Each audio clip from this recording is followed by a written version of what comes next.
श्री नरेंद्र मोदी जी द्वारा राज्यपाल श्रीमती आनंदीबेन पटेल एवं मुख्यमंत्री श्री योगी आदित्यनाथ जी की गरिमामयी उपस्थिति में होने जा रहा है। हम बड़े सम्मान के साथ महाराज सुहेलदेव का स्मरण करते हैं और मैं आभारी हूं अपने प्रधानमंत्री जी का कि 1000 वर्ष के बाद महाराज सुहेलदेव को सरकार के द्वारा इस प्रकार का सम्मान दिया जा रहा है। आइए प्रधानमंत्री जी के नेतृत्व में एक भारत श्रेष्ठ भारत की भावना के साथ एक मजबूत और आत्मनिर्भर भारत के निर्माण के लक्ष्य से अपने सपनों, आकांक्षा और प्रयासों को जोड़ें।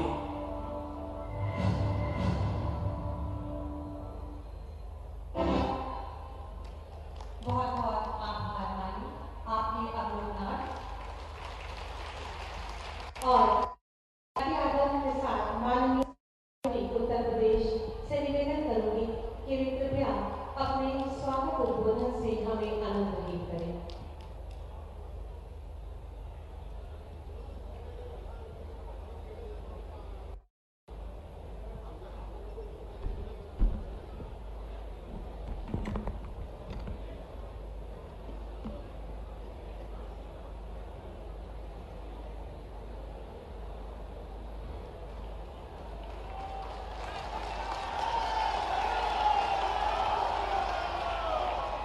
भारत माता की, भारत माता की, भारत माता की, वंदे वंदे वंदे।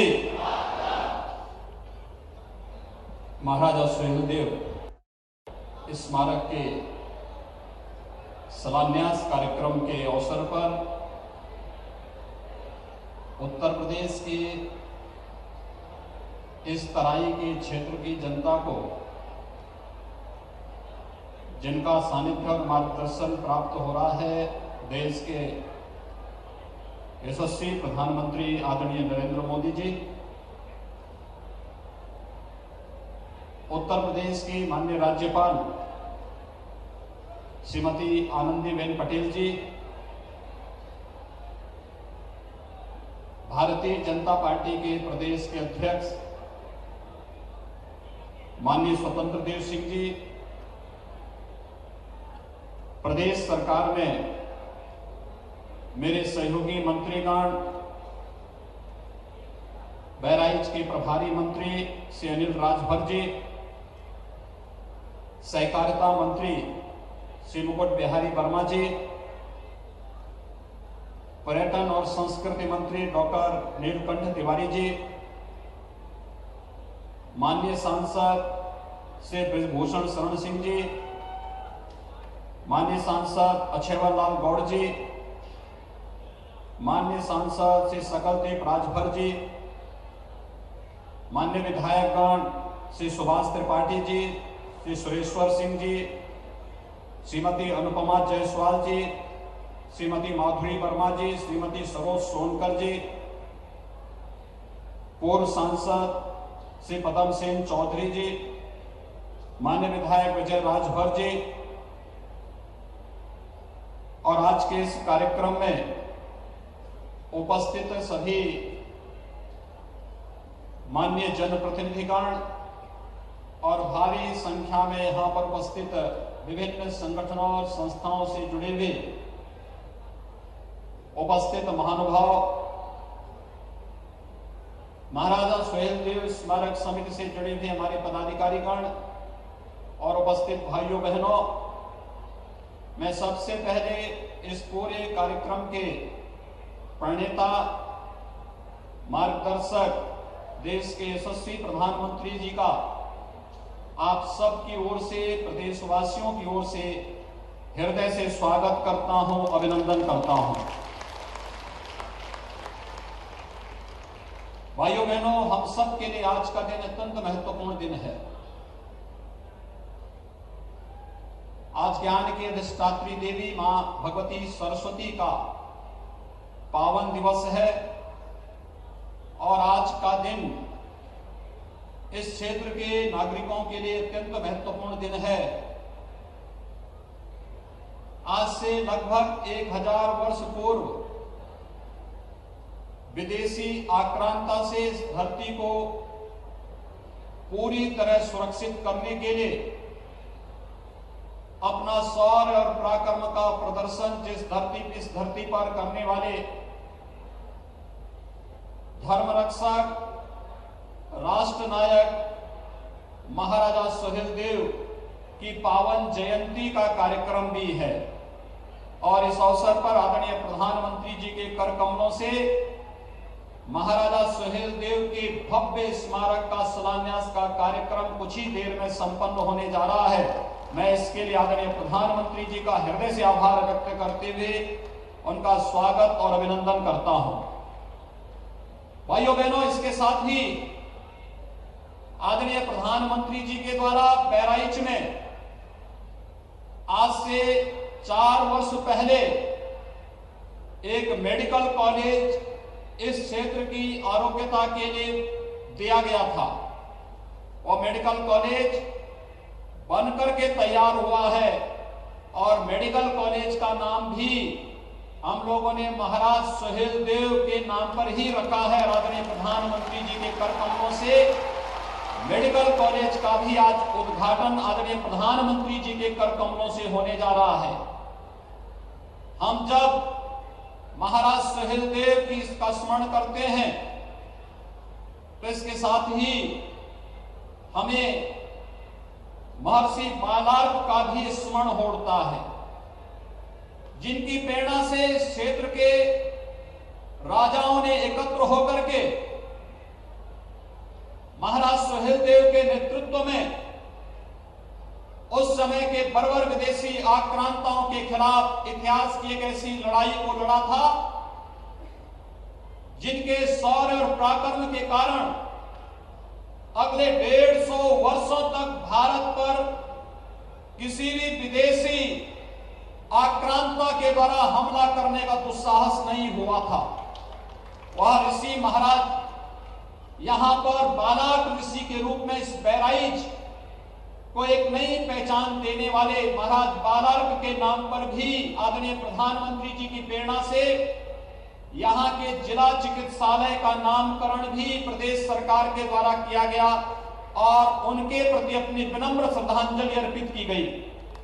मैं आज के इस अवसर पर आदरणीय प्रधानमंत्री जी ने अभी 4 फरवरी को देश की आजादी के लिए लड़ने वाले देश के महान स्वतंत्रता संग्राम सेनानियों के प्रति अपनी विनम्र श्रद्धांजलि को व्यक्त करते हुए गोरखपुर के चौरी चौरा महोत्सव के माध्यम से कार्यक्रम प्रारंभ किया गया।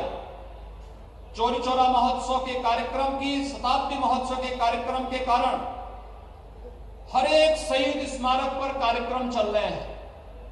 एक कार्यक्रमों की जो एक नई श्रृंखला प्रारंभ हुई है, 1000 वर्ष के बाद महाराजा सुहेलदेव का स्मरण पहली बार किसी सरकार के द्वारा हुआ है। तो आदरणीय प्रधानमंत्री मोदी जी ने ही 2018 में महाराजा सुहेलदेव के नाम पर डाक टिकट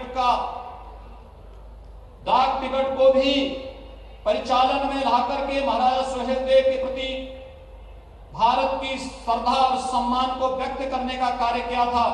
और आज चित्तौड़ा नामक उस स्थान पर जहां पर यह महान युद्ध आज से 1000 वर्ष पूर्व लड़ा गया था, उसी स्थल पर एक भव्य स्मारक का शिलान्यास कुछ ही देर में आदरणीय प्रधानमंत्री जी के कर कमलों से प्रारंभ होने यहां पर शिलान्यास का कार्यक्रम संपन्न होगा।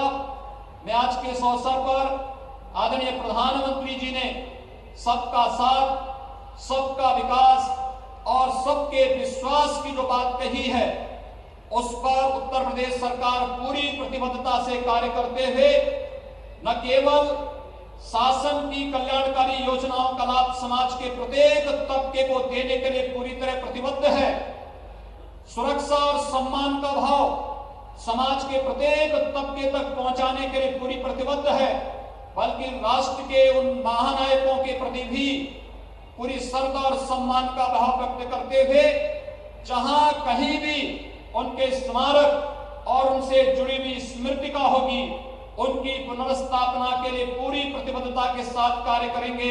आज के इस अवसर पर एक बार फिर से आदरणीय प्रधानमंत्री जी की प्रेरणा और मार्गदर्शन में बहराइच के महाराजा सुहेलदेव के भव्य स्मारक का शुभारंभ यहां पर होने जा रहा है।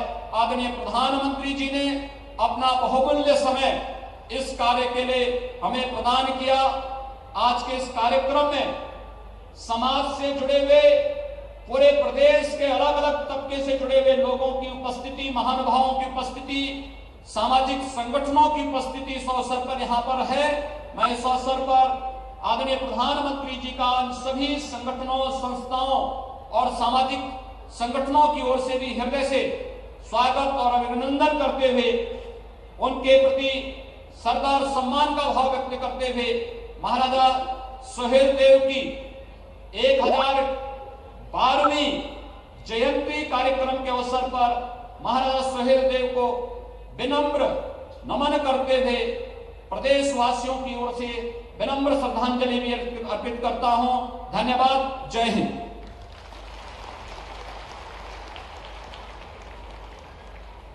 बहुत बहुत आभार और धन्यवाद माननीय मुख्यमंत्री जी आपके स्वागत उद्बोधन के लिए। और मैं अपने देश के यशस्वी माननीय प्रधानमंत्री जी से अति आदर के साथ निवेदन करूंगी कि वे कृपया महाराजा सुहेलदेव स्मारक के निर्माण व चित्तौरा झील के विकास योजना का शिलान्यास रिमोट का बटन अपने कदमों से दबाकर करें।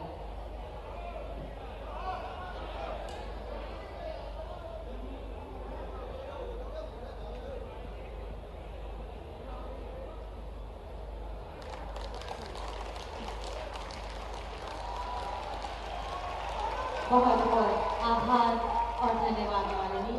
मैं पुनः निवेदन करूंगी माननीय प्रधानमंत्री जी से कि वे महाराजा सुहेलदेव स्वशासी राज्य चिकित्सा महाविद्यालय बहराइच का लोकार्पण अपने करकमलों से रिमोट का बटन दबाकर करें। और इस शुभ घड़ी के लिए जोरदार तालियां होनी चाहिए। बहुत बहुत आभार और धन्यवाद माननीय। मैं भारत के यशस्वी माननीय प्रधानमंत्री जी से अनुरोध करूंगी कि वे अपने आशीर्वचन से हमें अनुग्रहित करें, हमें कृतार्थ करें।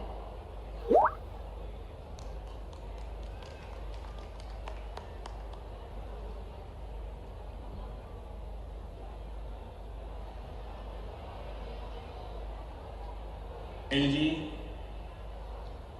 राज्य के लोकप्रिय और यशस्वी मुख्यमंत्री श्रीमान योगी आदित्यनाथ जी, यूपी सरकार के अन्य मंत्रीगण, संसद में मेरे अन्य सहयोगी विधायकगण और मेरे प्यारे भाई और बहनों, अपने पराक्रम से मातृभूमि का मान बढ़ाने वाले राष्ट्र नायक महाराजा सुहेलदेव की जन्मभूमि और ऋषि मुनियों ने जहां तप किया, बहराइच की ऐसी पावन धरा को मैं आदरपूर्वक नमन करता हूं। वसंत पंचमी की आप सभी को, संपूर्ण देश को बहुत बहुत मंगल कामनाएं। मां सरस्वती भारत के ज्ञान विज्ञान को और समृद्ध करे। आज का दिन विद्या आरंभ और अक्षर ज्ञान के लिए बहुत शुभ दिन माना जाता है। हमारे यहां कहा गया है, सरस्वती महाभागे विद्ये कमल लोचने, विद्या रूपे विशाल लक्षी, विद्यां देवी नमोस्तुते। अर्थात हे महाभाग्यवती ज्ञान रूपा, कमल के समान विशाल नेत्र वाली ज्ञानदात्री सरस्वती, मुझको विद्या दीजिए, मैं आपको नमन करता हूं। भारत की मानवता की सेवा के लिए रिसर्च और इनोवेशन में जुटे, राष्ट्र निर्माण में जुटे हर देशवासी को मां सरस्वती का आशीर्वाद मिले, उन्हें सफलता मिले, यही हम सभी की प्रार्थना है।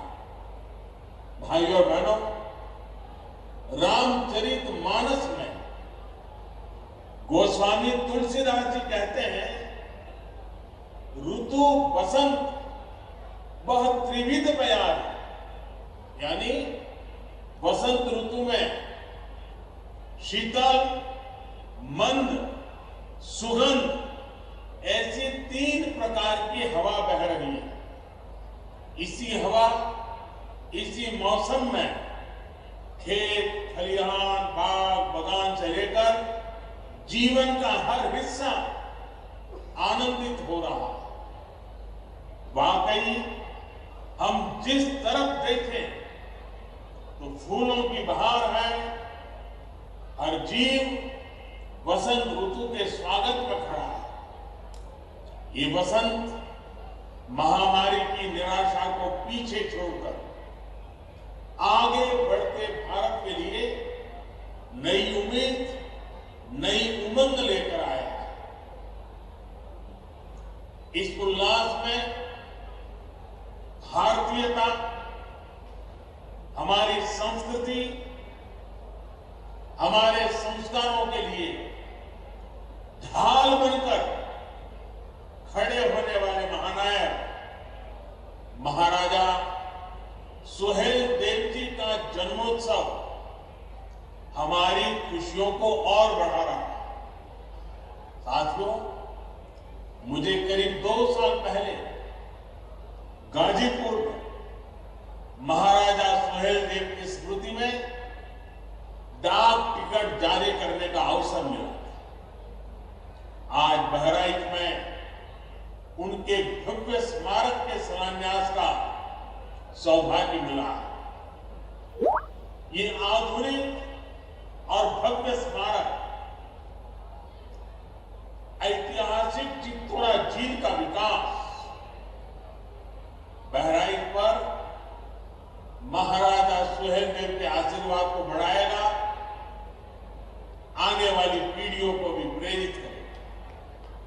साथियों, आज महाराजा सुहेल देव के नाम पर बनाए गए मेडिकल कॉलेज को एक नया और भव्य भवन भी मिला।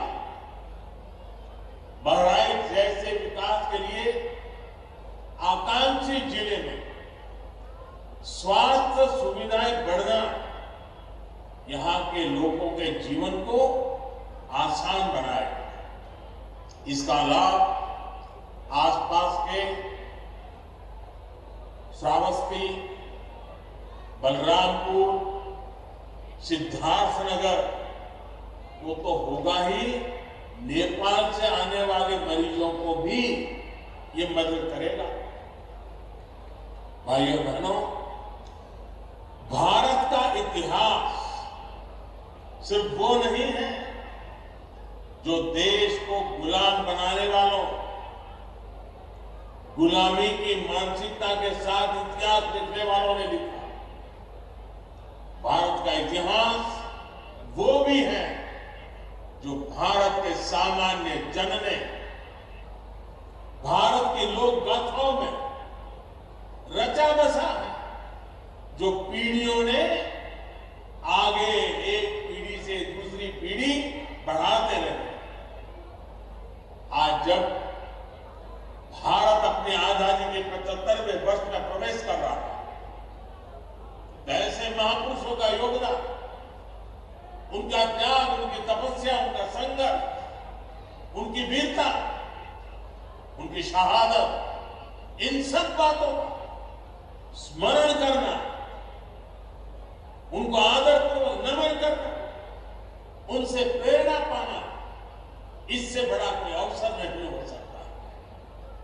ये दुर्भाग्य है कि भारत और भारतीयता की रक्षा के लिए जिन्होंने जीवन समर्पित कर दिया, ऐसे अनेक नायक नायिकाओं को वो स्थान नहीं दिया गया जिसके वो हकदार थे।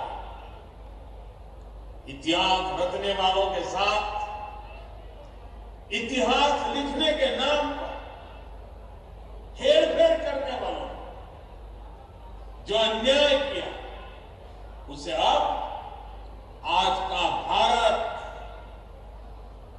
सुधार रहा है, सही कर रहा है, गलतियों से देश को मुक्त कर रहा है।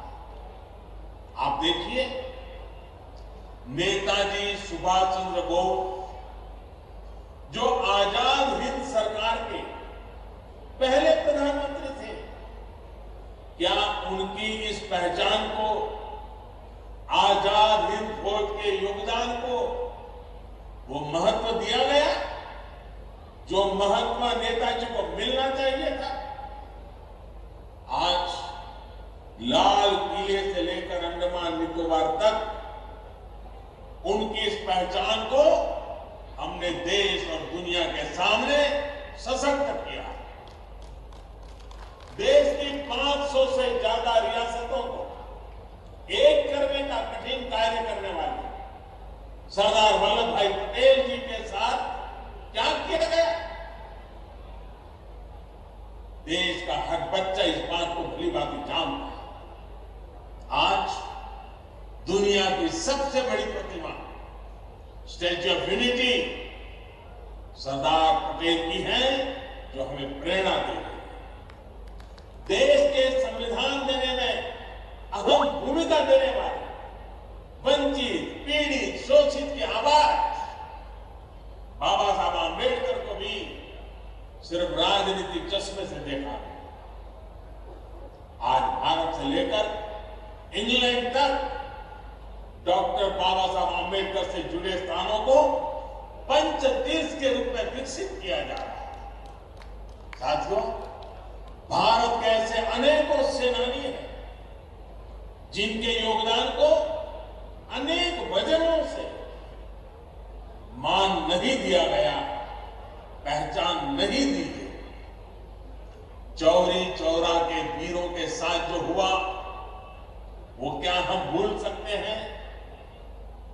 महाराजा सुहेलदेव और भारतीयता की रक्षा के लिए उनके प्रयासों के साथ भी यही व्यवहार किया गया। इतिहास की किताबों में भले ही महाराजा सुहेलदेव के शौर्य, पराक्रम, उनकी वीरता को वो स्थान नहीं मिला, लेकिन अवध और तराई से लेकर पूर्वांचल की लोक कथाओं में लोगों के हृदय में वो हमेशा हमेशा बने रहे। सिर्फ वीरता ही नहीं, एक संवेदनशील और विकासवादी शासक के रूप में उनकी छाप अमिट है। अपने शासनकाल में जिस प्रकार उन्होंने बेहतर रास्तों के लिए, पोखरों तालाबों के लिए, बाग बगीचा और शिक्षा के क्षेत्र में काम जो किया, वो अभूतपूर्व था। उनकी यही सोच इस स्मारक स्थली में भी दिखने वाली है।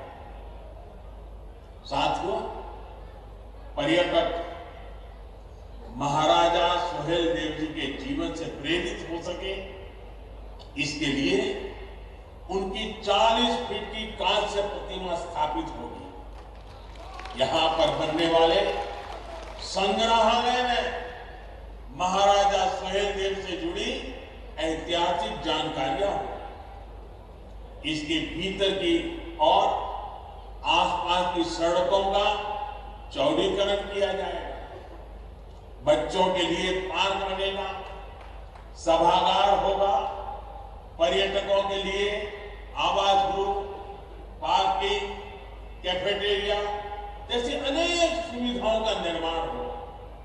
इसके साथ साथ जो स्थानीय शिल्पकार है, कलाकार है, वो अपना सामान यहां आसानी से बेच पाए, इसके लिए दुकानों का निर्माण किया जाएगा। इसी तरह चित्तौरा झील पर घाट और सीढ़ियों के निर्माण और सुंदरीकरण से इस ऐतिहासिक झील का महत्व और बढ़ जाएगा। ये सारे प्रयास बहराइच की सुंदरता ही नहीं, सिर्फ सुंदरता बढ़ाएंगे ऐसा नहीं, बल्कि यहां आने वाले पर्यटकों की संख्या में भी वृद्धि करेंगे। मरी मैया की कृपा से ये कार्य जल्द पूरे होंगे। भाइयों और बहनों, बीते कुछ सालों में देश भर में इतिहास, आस्था, अध्यात्म, संस्कृति से जुड़े जितने भी स्मारकों का निर्माण किया जा रहा है, उनका बहुत बड़ा लक्ष्य पर्यटन को बढ़ावा देने का भी है। उत्तर प्रदेश तो पर्यटन और तीर्थाटन दोनों के मामले में समृद्ध भी है और इसकी क्षमताएं भी अपार है। चाहे वह भगवान राम का जन्म स्थान हो या कृष्ण का वृंदावन हो, भगवान बुद्ध का सारनाथ हो या फिर काशी विश्वनाथ, संत कबीर का मगहर धाम या वाराणसी में संत रविदास की जन्मस्थली का आधुनिकीकरण, पूरे प्रदेश में बड़े पैमाने पर काम चल रहा है। इनके विकास के लिए भगवान राम, श्री कृष्ण और बुद्ध के जीवन से संबंधित स्थलों जैसे अयोध्या, चित्रकूट, मथुरा, वृंदावन, गोवर्धन, कुशीनगर, श्रावस्ती आदि तीर्थ स्थलों पर रामायण सर्किट, आध्यात्मिक सर्किट, बौद्ध सर्किट, ऐसे अनगिनत सर्किट, इसका विकास किया जा रहा है। भाइयों बहनों, बीते कुछ वर्षों जो प्रयास हुए हैं, उनका प्रभाव भी नजर आने लगा है। जिस राज्य में अन्य राज्यों से सबसे अधिक पर्यटक आते हैं, वो प्रदेश का नाम है उत्तर प्रदेश। विदेशी पर्यटकों को आकर्षित करने में भी यूपी देश के टॉप 3 राज्यों में आ चुका है। उत्तर प्रदेश में पर्यटकों के लिए जरूरी सुविधाओं के साथ साथ आधुनिक कनेक्टिविटी के साधन भी बढ़ाए जा रहे हैं। भविष्य में अयोध्या का एयरपोर्ट और कुशीनगर का इंटरनेशनल एयरपोर्ट देश विदेशी टूरिस्टों के लिए बहुत उपयोगी साबित होगा। उत्तर प्रदेश में छोटे बड़े दर्जन भर एयरपोर्ट पर काम चल रहा है, जिसमें से कई पूर्वांचल में ही है। उड़ान योजना के तहत यूपी के अनेक शहरों उनका काम कीमत वाली हवाई सेवा से जोड़ने का अभियान चल रहा है, कम कीमत से। इसके अलावा पूर्वांचल एक्सप्रेस में, बुंदेलखंड एक्सप्रेस में, गंगा एक्सप्रेस में, गोरखपुर लिंक एक्सप्रेस में, बलिया लिंक एक्सप्रेस में ऐसी आधुनिक और चौड़ी सड़कें पूरे यूपी में बनाई जा रही है। और ये तो एक तरह से आधुनिक यूपी के आधुनिक इंफ्रास्ट्रक्चर की शुरुआत है। एयर और रोड कनेक्टिविटी के अलावा यूपी को रेल कनेक्टिविटी भी, वो भी आज आधुनिक हो रही है। यूपी 2 बड़े डेडिकेटेड फ्रेट कॉरिडोर का जंक्शन है। हाल ही में ही ईस्टर्न डेडिकेटेड फ्रेट कॉरिडोर के एक बड़े हिस्से का लोकार्पण यूपी में ही किया गया है। यूपी में जिस प्रकार आज इंफ्रास्ट्रक्चर पर काम चल रहा है, उससे उत्तर प्रदेश में उद्योग लगाने के लिए देश और दुनिया के निवेशक प्रोत्साहित है। इससे यहां नए उद्योगों के लिए तो बेहतर अवसर बन ही रहे हैं, यहां के युवाओं को रोजगार के नए अवसर भी उपलब्ध हो रहे हैं। साथियों, कोरोना काल में जिस प्रकार से उत्तर प्रदेश में काम हुआ वो बहुत ही महत्वपूर्ण है। कल्पना करिए, अगर यूपी में हालत बिगड़ते तो राष्ट्रीय अंतर्राष्ट्रीय स्तर पर किस तरह की बातें की जाती। लेकिन योगी जी की सरकार ने, योगी जी की पूरी टीम ने बेहतरीन तरीके से स्थिति को संभाल करके दिखा दिया। यूपी न सिर्फ ज्यादा से ज्यादा लोगों का जीवन बचाने में सफल रहा, बल्कि बाहर से लौटे श्रमिकों को रोजगार देने में भी यूपी ने प्रशंसनीय काम किया। भाइयों और बहनों, कोरोना के खिलाफ यूपी की लड़ाई में पिछले 3-4 वर्षों में किए गए कार्यों का बहुत योगदान रहा। पूर्वांचल को दशकों तक परेशान करने वाली दिमागी बुखार का प्रभाव यूपी ने बहुत कम करके दिखाया है। यूपी में 2014 मेडिकल कॉलेज थे, जो आज बढ़कर 24 हो चुके हैं। साथ ही गोरखपुर और बरेली में एम्स का भी काम चल रहा है। इनके अलावा 22 नए मेडिकल कॉलेज और बनाए जा रहे हैं। वाराणसी में आधुनिक कैंसर अस्पतालों की सुविधा भी अब पूर्वांचल को मिल रही है। यूपी जल जीवन मिशन यानी हर घर जल पहुंचाने के लिए भी प्रशंसनीय कार्य कर रहा है।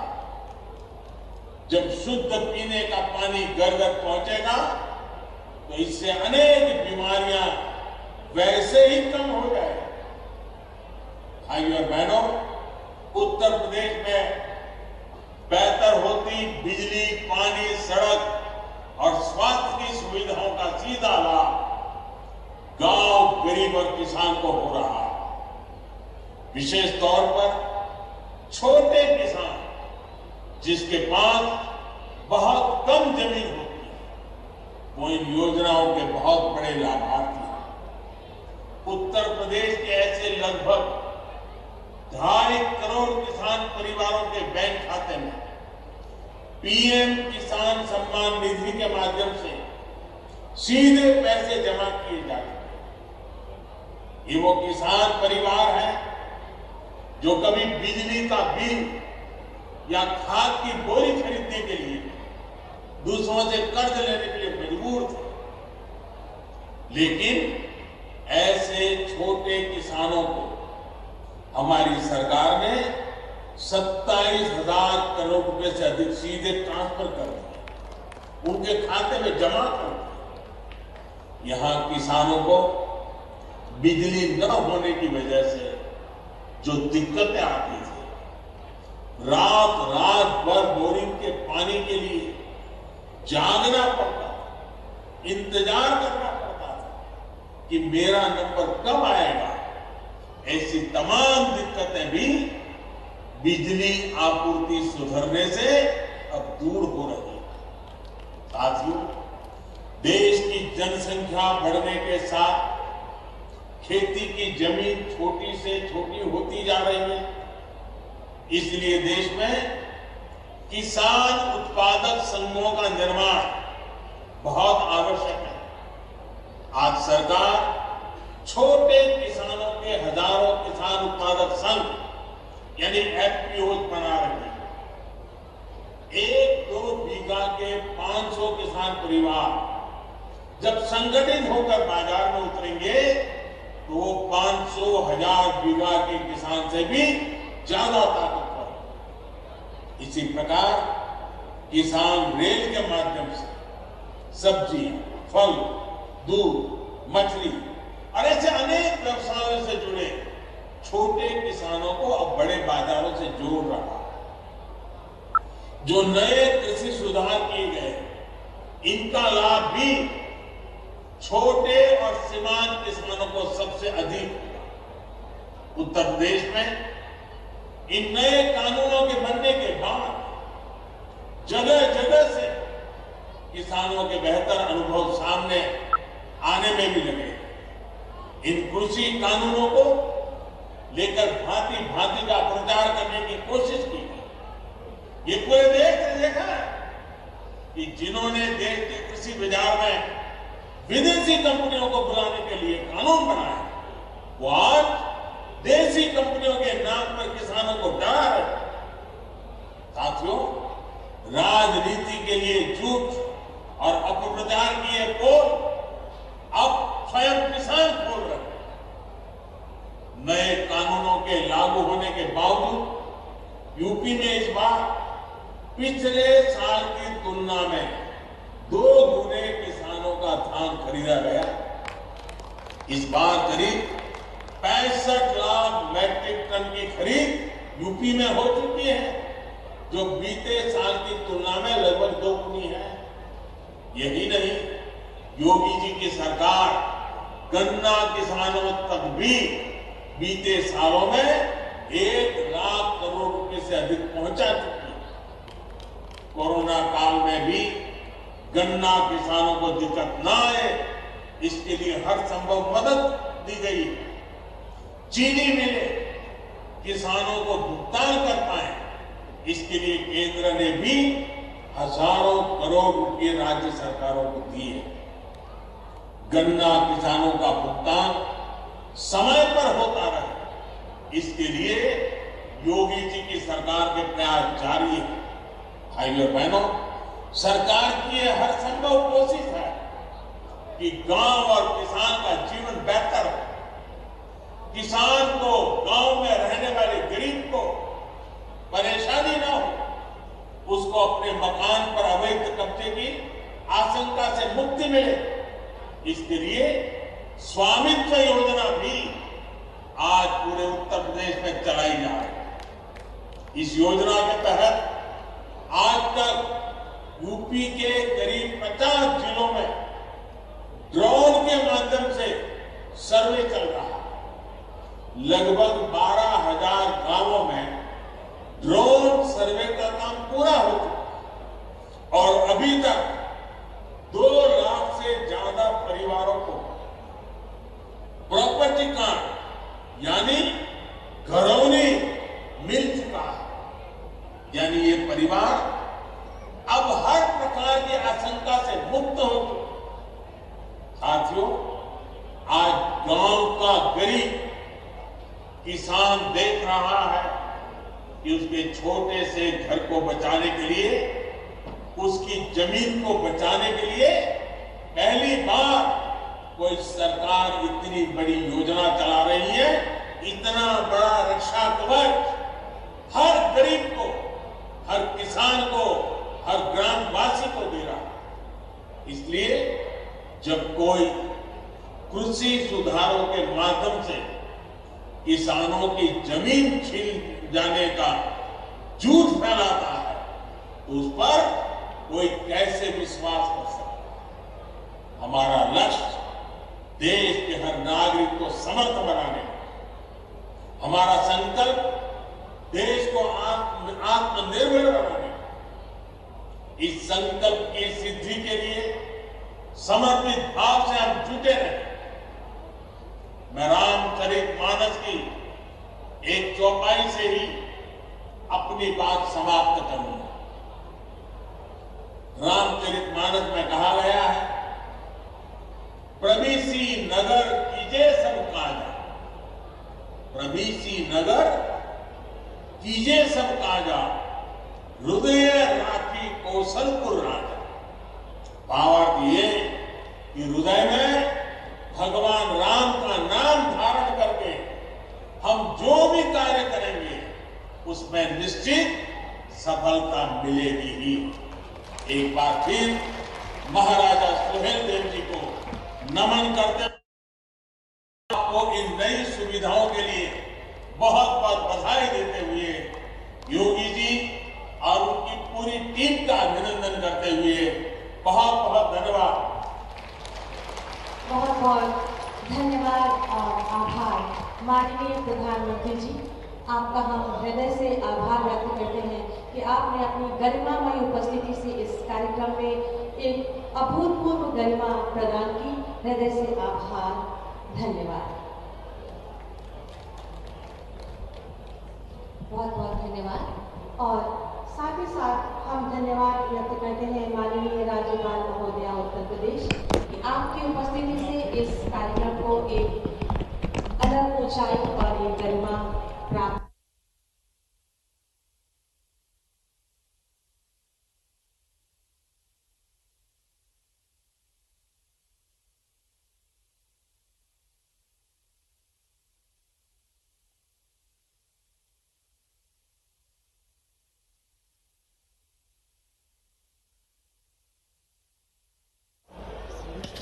शुभ दिवस है और दो योजनाओं का शिलान्यास और लोकार्पण माननीय प्रधानमंत्री जी के कदमों से हुआ है।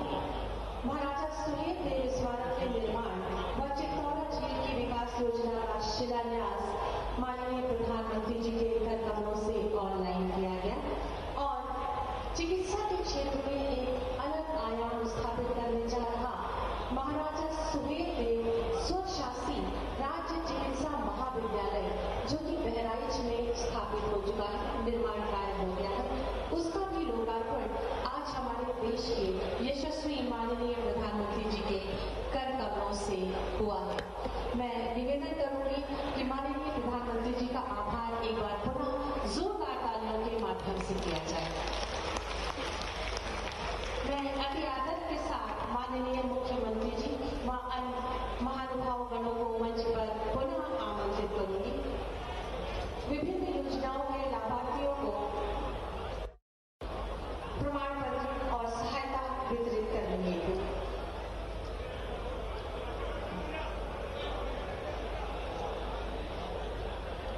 पूरे